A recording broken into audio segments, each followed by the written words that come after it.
Buenas noches, ¿cómo estás? Bienvenido a este espacio de buenas noticias. Otra vez es miércoles, otra vez tenemos este tiempo para nosotros poder conversar, poder tener este tiempo, interactuar. Así que como estamos en una red social, como estamos ahora en un live a través de nuestro Facebook de IC Miami, los comentarios son más que bienvenidos y son quizás requeridos, son necesarios. Así que mientras voy compartiendo la palabra, ustedes pueden escribir lo que en su corazón vayan sintiendo o vayan ustedes entendiendo que deben compartir, desde un amén hasta quizás algún texto bíblico que quieran reforzar, algún comentario, inclusive pueden hacer preguntas. A lo mejor no puedo contestarlas inmediatamente, pero en el transcurso de la noche y de la semana puedo ir contestando las preguntas. Si la deseas en privado, también puedes enviarnos un mensaje a través de la misma página de Facebook, un mensaje en privado, y también voy a estar particularmente y personalmente contestando todas las preguntas que ustedes tengan con respecto al tema de la noche o el tema en general que es el Evangelio. Recuerden que estamos en una serie que se titula ¿Qué es el Evangelio? Estamos estudiándola y este es el tercer tema que gracias a Dios hoy nos permite el Señor compartir con ustedes y espero que sea de edificación. Como cada semana, les pido en este momento que ustedes ahora tomen su teléfono, tomen el iPad, la tableta, el device electrónico que tengan a mano y donde estén conectados y le den share, le den compartir a esta transmisión. ¿Por qué? Porque queremos que familiares y amigos y aquellos que tienes allí en tu grupo de Facebook, tus amigos en Facebook puedan ver esta transmisión, puedan entrar ahora mismo al live y juntarse, sumarse al tiempo que vamos a tener juntos y por supuesto que lo siga. Esto va a seguir aquí, va a seguir puesto en nuestra página y las personas van a poder seguir viéndolo, así que puedes compartirlo. Hoy dentro del tema del Evangelio tenemos una pregunta y es el título precisamente de este tema, la pregunta con la que comenzamos en esta noche. ¿Qué fue lo que salió mal? ¿Y por qué esta pregunta y desde dónde surge? Bueno, la lectura principalmente de Génesis 2, ese estado de perfección, ese ambiente de perfección en el que Dios crea y pone al hombre, nos lleva a preguntarnos cómo es posible que en un ambiente tan perfecto algo haya salido mal y cómo es posible, otra pregunta que también surge, cómo es posible que en un ambiente tan perfecto el ser humano puesto en esas condiciones de vida haya decidido por lo opuesto y haya decidido por la desobediencia. Les voy a leer el relato de Génesis capítulo 2 y van a ser algunos versículos pero necesarios. Dice la Biblia, esta es la historia de la creación. Recuerden que hay dos relatos de la creación, me detengo aquí un momentito para enfatizar en esto. Hay dos relatos de la creación en Génesis. Génesis 1 es más cronológico. Recuerden que es la sucesión de días cuando Dios comienza a darle orden creativo al universo y particularmente al planeta Tierra, hasta que todo desemboca en la creación del hombre y la mujer, la vida del ser humano creado a imagen de Dios. Pero el capítulo 2 no es cronológico, es un relato diferente que está centrado principalmente en las condiciones que Dios preparó para que el hombre viviera en ellas, siendo en este relato el hombre como ser humano, la humanidad, hombre y mujer, más central en este relato. Por eso no lo hace cronológico, sino es una narración centrada en las condiciones de vida que el hombre tenía en Edén y en el papel que Dios le otorgaba al hombre para sojuzgar la tierra donde lo había puesto. Y el relato dice así, comienza otra vez, dice, esta es la historia de la creación de los cielos y la tierra. Cuando Dios el Señor hizo la tierra y los cielos, aún no había ningún arbusto del campo sobre la tierra, ni había brotado la hierba, porque Dios el Señor todavía no había hecho llover sobre la tierra, ni existía el hombre para que la cultivara. Entonces te das cuenta aquí de dos aspectos principales en todo esto. La lluvia no había caído, eso cae después en los días de Noé. Recuerda que lo que subía era un vapor sobre la tierra y el hombre que fue creado para cultivar la tierra. Por cierto, hablamos muchas veces de que el trabajo es consecuencia del pecado y no es así. Esto lo desmiente.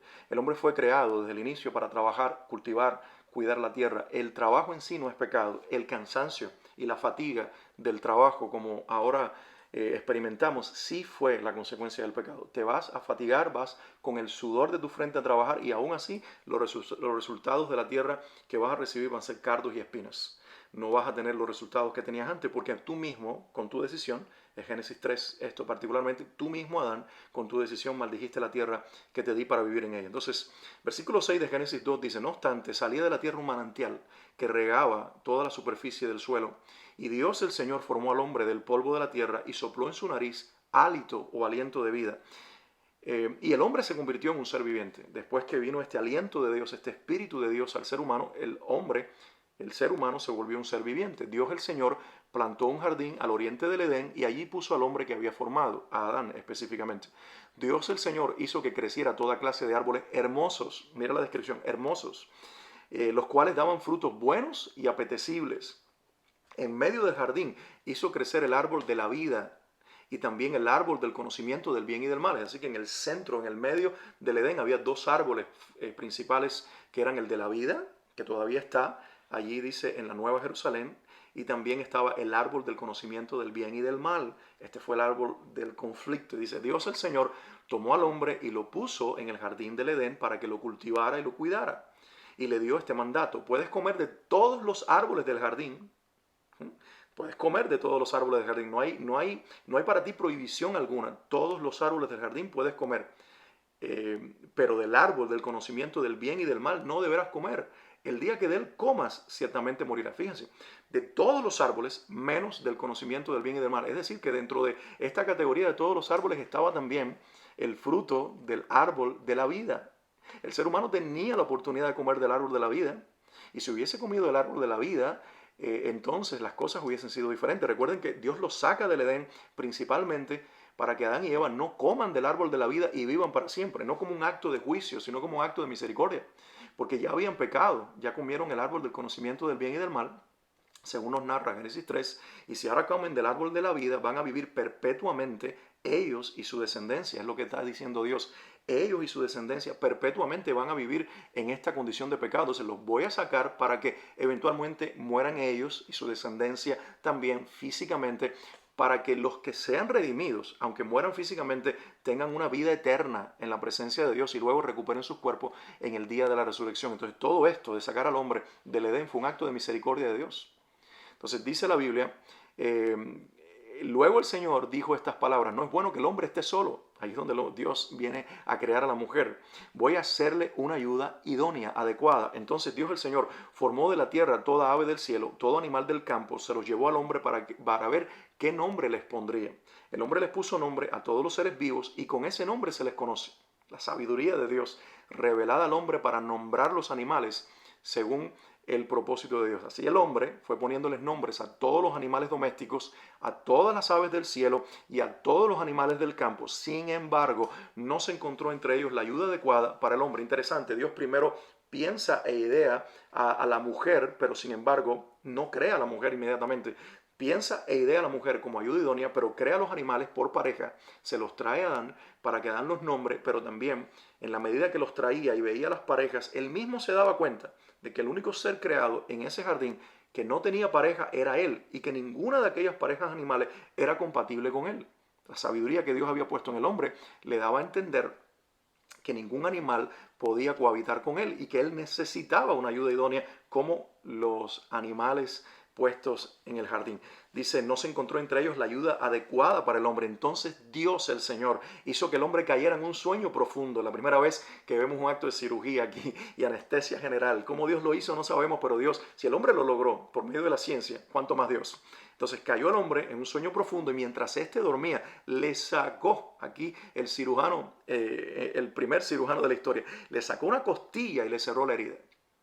De la costilla que le había quitado al hombre, Dios el Señor hizo una mujer y se la presentó al hombre. Parece un relato místico, un relato mitológico, un relato que la gente dice, uy, de una costilla una mujer. Se ha comprobado científicamente que ese es el área del cuerpo más idóneo para precisamente obtener no solamente el ADN, sino información genética y de ahí entonces extraer algo del ser humano. Así que Dios con mucha sabiduría tomó esa parte, ese pedazo, esa costilla, y de la costilla, dice el versículo 22 de Génesis 2, que le había quitado al hombre, Dios el Señor hizo una mujer, se la presentó al hombre, el cual exclamó, ahora sí, esta sí es hueso de mis huesos y carne de mi carne, se llamará mujer.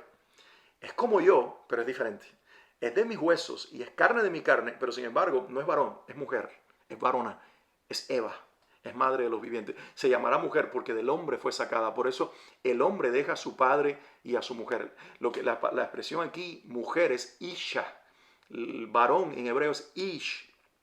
Curioso que de ahí también viene un nombre para Dios que aparece en los libros proféticos. Se le llama ish. dándole una categoría no solamente varonil, sino también en un nombre propio de Dios. Y ahora Dios lo comparte con Adán para decirle, tú eres hombre.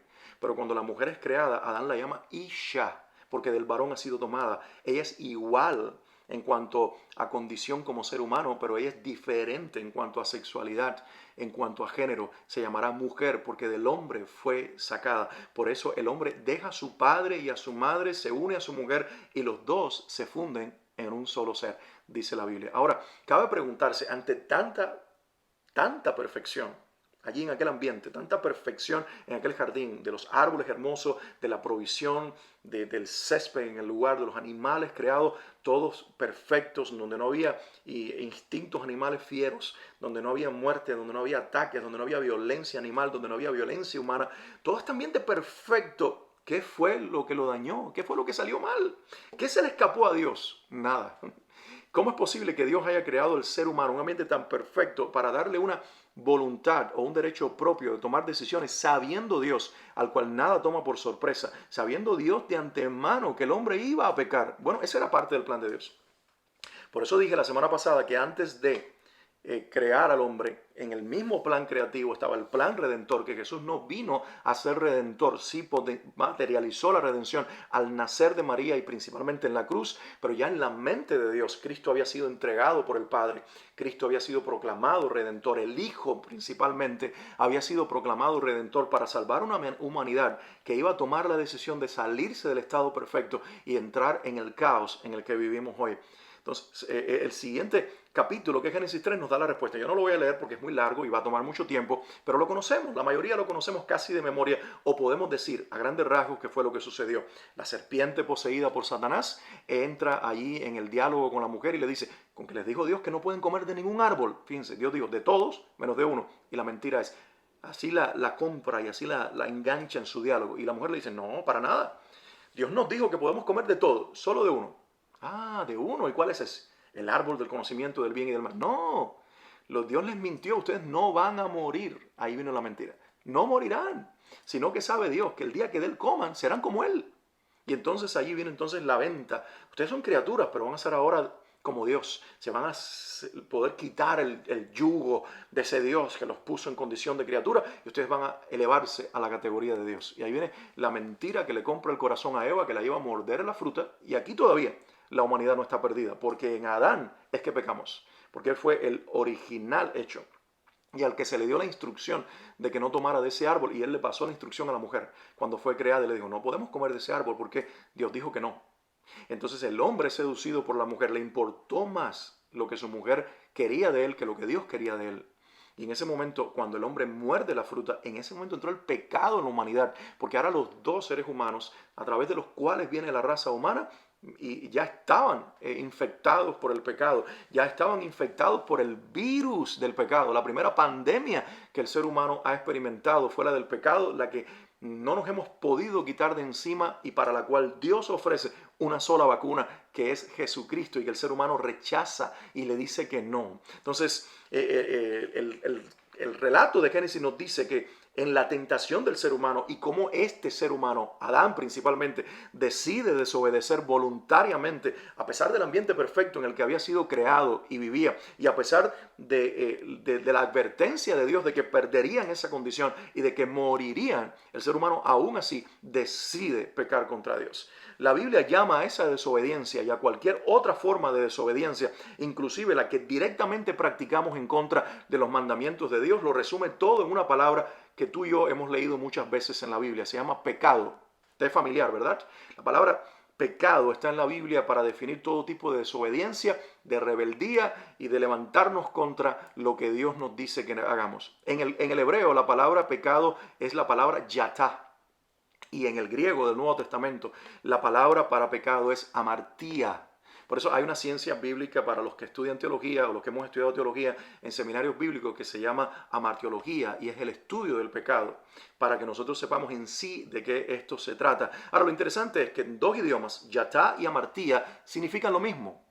Y el significado literal, el significado etimológico de la palabra es errar en el blanco. La idea es un arquero con una flecha que hierra, que falla en el tiro al blanco. Ahora, Ahí hay que explicar algo. Porque ¿cómo lo interpretamos nosotros, este errar en el blanco o este fallar en el blanco? Normalmente pensamos que el arquero tiene la flecha, está apuntando a la diana, está apuntando al blanco y con toda su precisión tira la flecha, pero finalmente falla. Y decimos, pobre hombre, lo intentó, pero no lo logró. Esa no es la idea de la palabra yatá en el hebreo o amartía en griego, pecado en nuestras Biblias en español. No, el errar en el blanco, que significa pecado en nuestras Biblias, tanto en el Antiguo como en el Nuevo Testamento, no es alguien que lo intentó y falló. No, es todo lo contrario. Es que de este lado esté la diana, esté el blanco al cual yo quiero apuntar, o al cual debo apuntar, pero intencionalmente me pongo en la otra posición y disparo en sentido contrario intencionalmente. Entonces, ese es el fallar en el blanco de la Biblia. No es alguien que lo intentó y falló, es alguien que intencionalmente quiso lanzar la flecha en la dirección contraria. Y por eso erró, por una decisión voluntaria de ir en sentido contrario. Por eso la palabra arrepentimiento es un giro. La palabra arrepentimiento en nuestras Biblias significa eso, un giro de 180 grados, un cambio de dirección, un volverse en la dirección a donde está el blanco y la diana, donde Dios quiere que le apuntemos, que es su voluntad. Por eso Pablo decía, prosigo a la meta, al premio del supremo llamamiento de Dios en Cristo Jesús. Hizo un giro en mi vida y ya no voy en la dirección que Adán marcó, sino en la dirección que Dios marcó. Ya no quiero errarle más voluntariamente al blanco, sino por el contrario, ir hacia donde Dios me llevó. ¿Ves qué diferente es el concepto?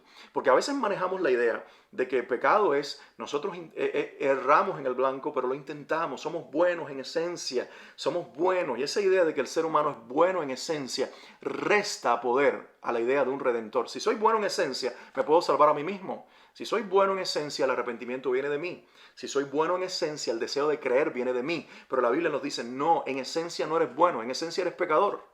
En esencia quieres pecar contra Dios. En la raíz de tu corazón está la maldad. Estás muerto en tus delitos y pecados, dice Pablo en Romanos. Estás muerto literalmente. No quieres hacer la voluntad de Dios. No te quieres arrepentir. No quieres creer. Es Dios, el Espíritu Santo, persuadiéndote a creer. Por eso dice la Biblia, y lo puede encontrar en Génesis 6, que dice la Biblia, y se cansó Dios. Lo estoy diciendo en mis propias palabras. Se cansó de Dios el Espíritu de persuadir a aquella generación perversa para que se arrepintiera. ¿Y qué fue lo que ocurrió?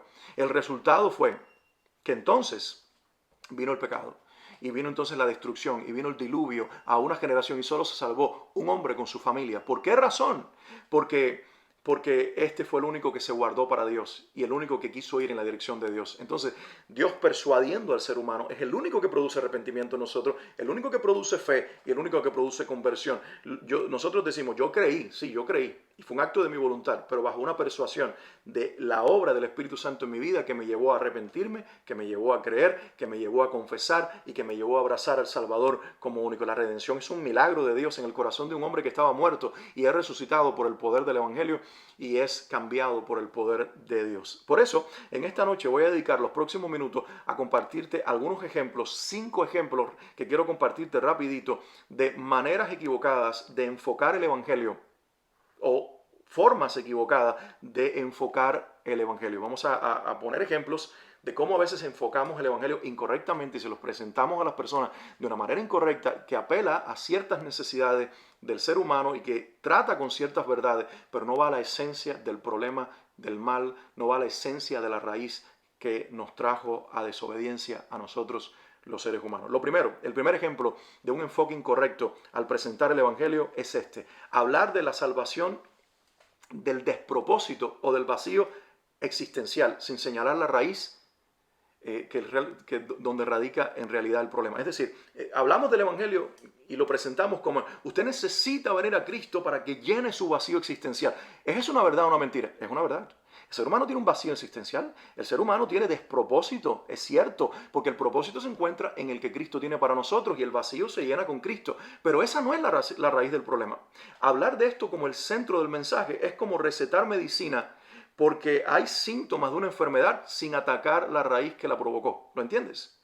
Es como mandarle para un dolor de espaldas Advil, acetaminofén o Tylenol o cualquiera de estos medicamentos que existen para traer alivio del dolor, pero sabiendo que hay un mal en la columna vertebral o en los huesos o en alguna parte del cuerpo, ¿qué es lo que debemos atacar? Sería lo mismo prácticamente. Lo peor es que este enfoque de hablar de despropósito, de vacío existencial, en lugar de hacernos responsables de nuestro pecado, nos pone en calidad de víctimas. Yo tengo un problema. Yo tengo un vacío existencial y realmente yo soy una víctima de lo que yo siento, soy una víctima de lo que me falta, soy una víctima de mis carencias. Y realmente sí, ese vacío existencial existe, ese despropósito existe, pero ¿por qué? Porque estás muerto, porque vives en pecado, porque hemos desobedecido a Dios, porque necesitamos nacer de nuevo, porque necesitamos arrepentirnos, porque somos pecadores. No somos pecadores porque hemos pecado, pecamos porque somos pecadores. Esa es la diferencia. Entonces, hay un enfoque incorrecto en enfatizar algo que es una verdad, pero que no es el centro del mensaje. Segundo ejemplo que quiero ponerte en esta noche es hablar del pecado como una simple relación rota entre el hombre y Dios. Es decir, es una simple relación que se rompió entre dos amigos, entre dos personas, padre e hijo, pero se ha rota la relación y verlo de esa manera nos lleva a pedir disculpas, sí, pero nos lleva a pedir disculpas y pretender que Dios acepte nuestro perdón sin reconocer que necesitamos un Salvador. Cuando dice, no, yo rompí la relación con Dios. Es como quien hace una infracción de tránsito, le llega un ticket a la casa o el policía se lo entrega y luego entonces busca un abogado o lo paga directamente, los cargos de corte, los cargos del ticket, envía su pago, ya es resuelto el problema, le quiten los puntos de la licencia y la persona dice, se acabó, problema resuelto. Entonces yo tuve una infracción, sí cometí una infracción de la ley, pero ya la saldé con mi propio pago, la saldé con mi propia responsabilidad. En cierta forma yo mismo resolví el asunto, pero con el pecado no es así. No es una infracción con la cual nosotros enviamos un pago al cielo a través de una petición de perdón. Tiene que haber un redentor de por medio. Estamos perdidos. No nos podemos salvar a nosotros mismos. No es algo así como que Dios perdóname y ya me libré. No, es Señor, yo estoy muerto. Yo estoy descalificado. Yo no merezco el cielo. Yo no merezco ser tu hijo. Recuerden el hijo pródigo. Yo no merezco ser llamado tu hijo. Y el padre dice, sí es cierto que no lo mereces, pero aquí hay ropa nueva, anillo nuevo, calzado nuevo, porque tengo un cordero para sacrificar para ti. Siempre perdemos de vista la imagen del cordero grueso, el mejor sacrificado. Ese es Cristo, el Padre Dios y el cordero, el Hijo Jesús, para reconciliar al pródigo con su padre. Bienvenido a casa, vas a recuperar lo perdido, vas a ser hijo otra vez, porque voy a sacrificar a alguien en tu lugar, al cordero grueso. Y ese es Cristo. Ese es el Señor Jesús. Entonces, pecado no es una simple relación que se rompió, no, es mucho más profundo. Entonces, no podemos tampoco, y este es el tercer ejemplo de un enfoque incorrecto, es limitar el pecado a desobediencia y deslealtad. Hablamos sí de desobediencia y deslealtad, sí lo es. Es desobediencia porque tomamos la decisión incorrecta de hacer lo que Dios nos dijo que no hicieran, y eso es desobediencia. Y es deslealtad porque le fuimos infieles a quien deberíamos serle fiel. Pero es mucho más profundo, porque pecado, antes que ser desobediencia, es rebelión. Y por eso desobedecimos, porque la mujer dice, voy a llegar a ser Dios, Adán, podemos llegar a ser Dios, levantémonos contra Dios.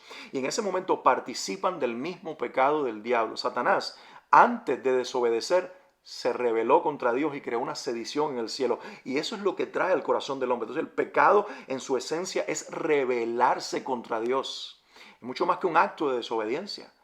Como un hijo contra su padre, no quiso hacer la cama, no quiso recoger su ropa, no quiso hacer la tarea, desobedeció, hay una consecuencia. No, es cuando se levanta y dice, nunca te voy a obedecer, no quiero seguir tus límites, no quiero seguir tu régimen de educación o de orden en casa, me voy de casa, no quiero ser más tu hijo, no quiero ser más tu hija. Ese acto de rebeldía es lo que nosotros hicimos contra Dios y fue un acto de traición más que de lealtad.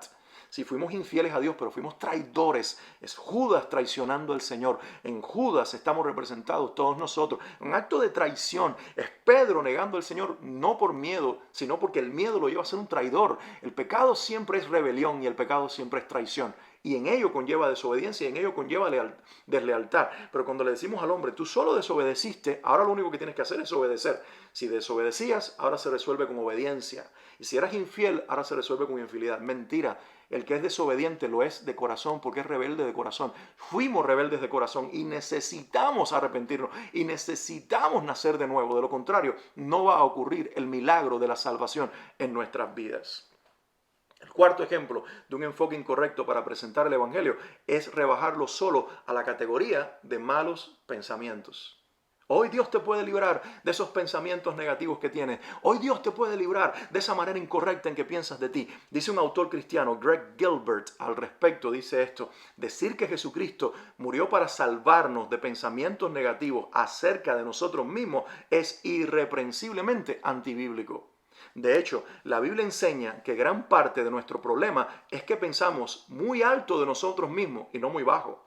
Deténgase y piense en esto un momento. ¿Cómo es que la serpiente tentó a Adán y Eva? Les dijo que estaban pensando muy negativamente acerca de ellos mismos. Les dijo que tenían que pensar más positivamente y más alto acerca de ellos mismos, que necesitaban ampliar su horizonte y que requerían alcanzar su máximo potencial para ser como Dios. En pocas palabras, les dijo que necesitaban pensar en grande. ¿Y cómo cree que eso les funcionó a ellos? ¿Recuerdan?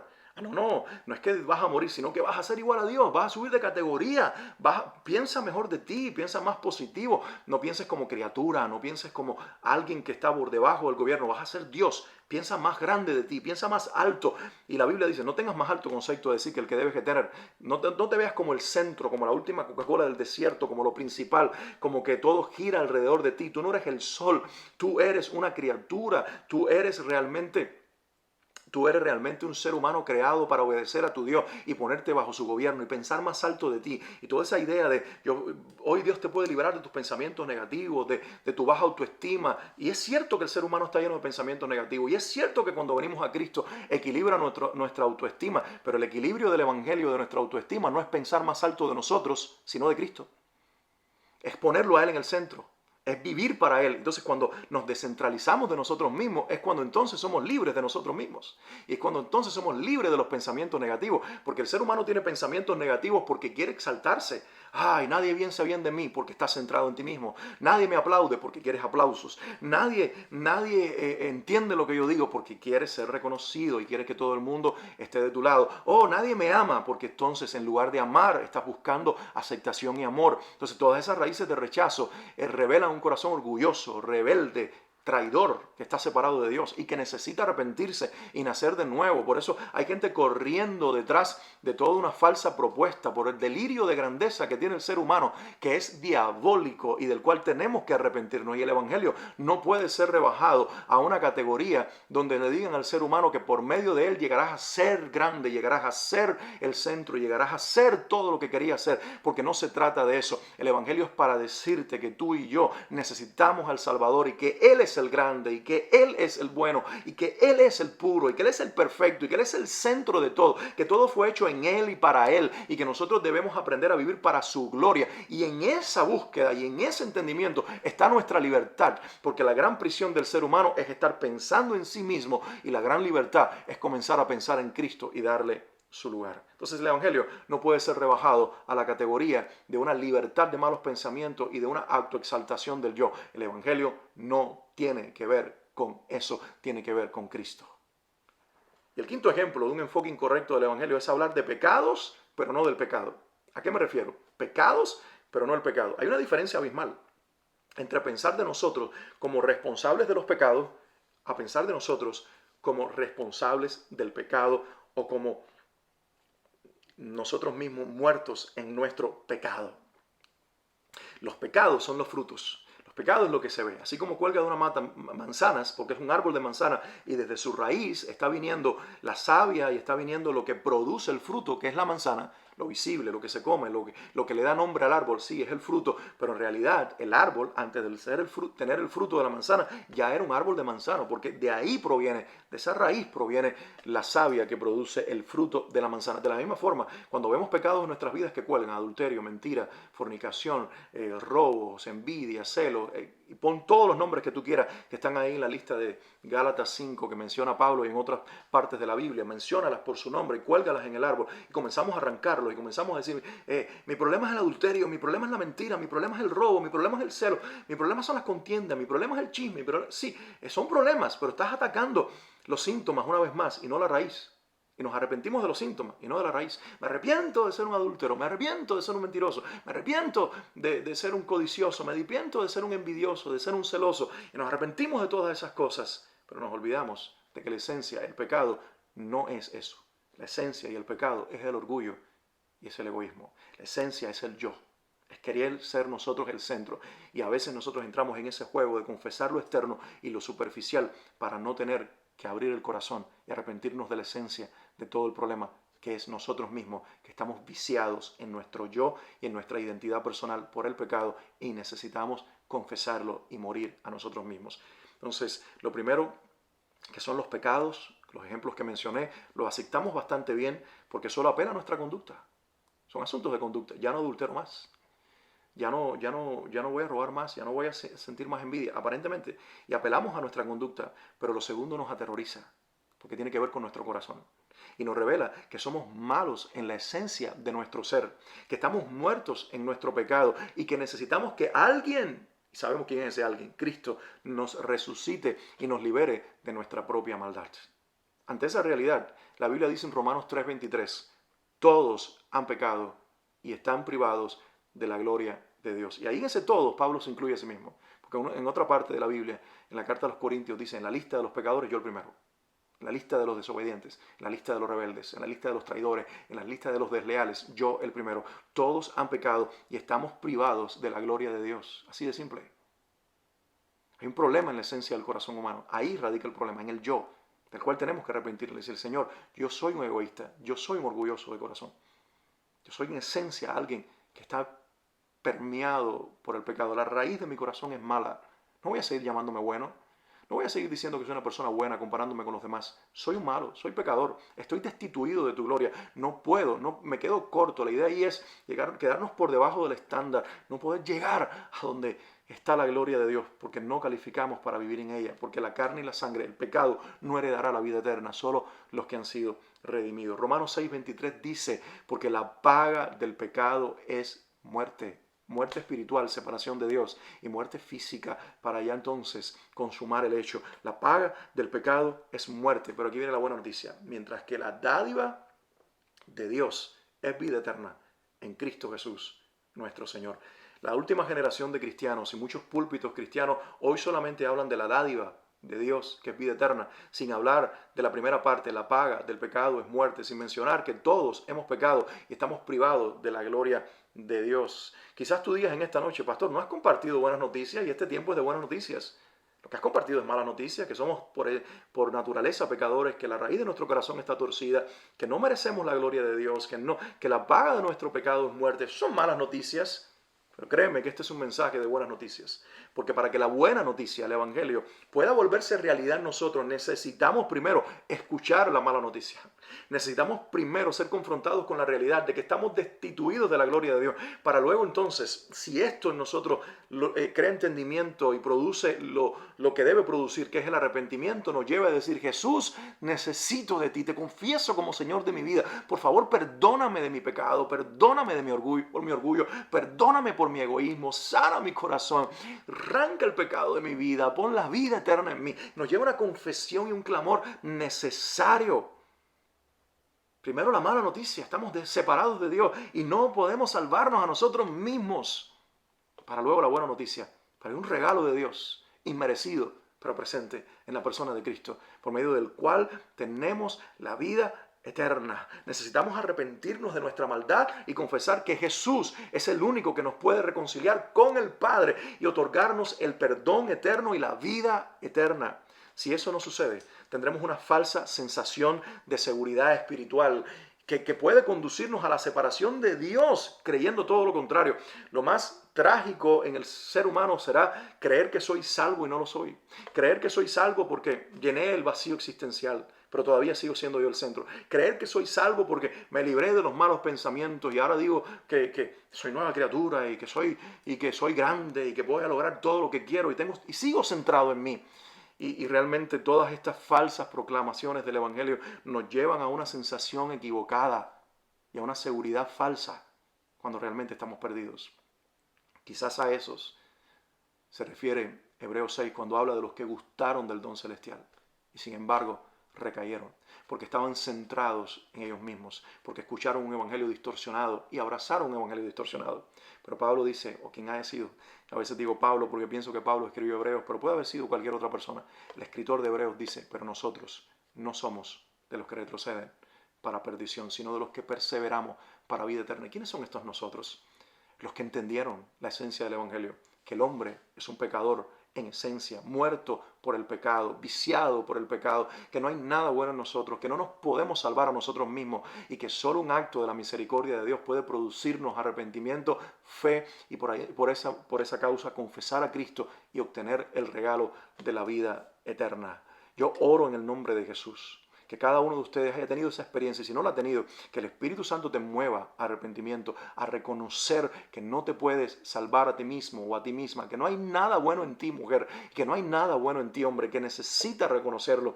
Si hoy el Espíritu Santo te mueve a arrepentimiento, que te arrepientas de corazón delante del Señor y le digas, perdóname por estar separado de ti o separada de ti, por haber llenado mi corazón de este orgullo y de este egoísmo, por creerme el centro del universo. Necesito de ti. Quiero que tú seas el centro de mi universo y tú seas el centro de mi vida, Jesús. Perdóname, ven a ser el Señor de mi vida, el dueño absoluto de mi vida. Ven a sentarte en el trono de mi vida y que mi vida ya no gire alrededor de mí, sino de ti y que yo viva para la gloria de tu nombre. Sí, algo salió mal, pero ya Dios tenía la salida y se llama Jesucristo. Es por medio de Él que el regalo de la vida eterna lo podemos obtener. Porque el regalo de la vida eterna, antes que ser algo, es alguien. Es el mismo Jesucristo que se te ofrece y te dice, acéptame y cree en mí y serás salvo y tendrás vida eterna. El Señor te bendiga en esta noche.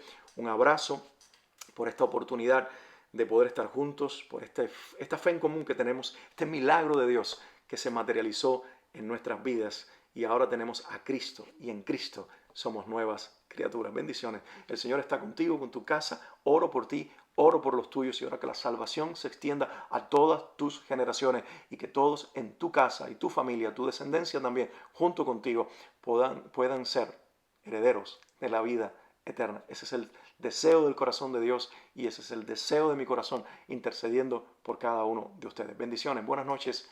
El Señor te bendiga y el Señor te abraza.